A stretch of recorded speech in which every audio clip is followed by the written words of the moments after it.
দেশের পর বিদেশেও প্রেক্ষাগৃহে ঝড় তুলেছে শাকিব খানের বরবাদ সিনেমা। সম্প্রতি ইতালির রোম শহরে মুক্তি পেয়েছে মেহেদী হাসান হৃদয় পরিচালিত এই ছবি। আর মুক্তির প্রথম দিনেই প্রবাসী দর্শকদের মাঝে শাকিব খানের সিনেমা দেখা নিয়ে ব্যাপক উন্মাদনা চোখে পড়েছে। সামাজিক যোগাযোগ মাধ্যমে সেসব ছবি ঝড়ের গতিতে ছড়িয়েছে, যেখানে দেখা যাচ্ছে বরবাদ দেখতে প্রেক্ষাগৃহে রীতিমতো জনস্রোত তৈরি হয়েছে। সাধারণ মানুষের ঢল নেমেছে সিনেমা হলে। প্রবাসীরা হুমড়ি খেয়ে উপভোগ করছেন বরবাদ। বরবাদের প্রযোজক শাহরিন আক্তার সুমি বলেন, মুক্তির শো হাউস ফুল গেছে, আজকেও শো রয়েছে। অগ্রিম টিকিটে হাউস ফুল হয়ে গেছে। ভেনিসে যেসব শো রয়েছে সেগুলো আগেই হাউস ফুল হয়ে গেছে। মিলানে মুক্তি দেওয়ার কথা চলছে। সব মিলিয়ে দেশের মতো বিদেশেও ভালো রেসপন্স পাচ্ছি। প্রযোজক আরও বলেন, ডিস্ট্রিবিউটরের সাথে আলাপ হয়েছে।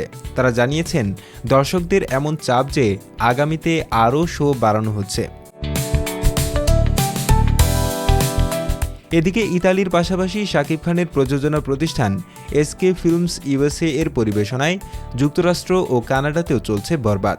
স্টার সানডে হওয়ার পরেও দর্শকদের চাপে দুটি দেশের বাংলা অধ্যুষিত অঞ্চলের থিয়েটারগুলোতে দুটি করে বাড়িয়ে মোট 4টি শো চালানো হচ্ছে।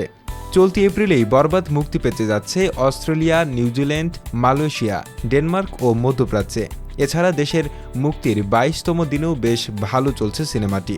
মুক্তির 20 দিনে 50 কোটি 82 লাখ টাকা গ্রস কালেকশন হয়েছে বলে জানিয়েছে প্রযোজনা প্রতিষ্ঠান রিয়েল এনার্জি প্রোডাকশন।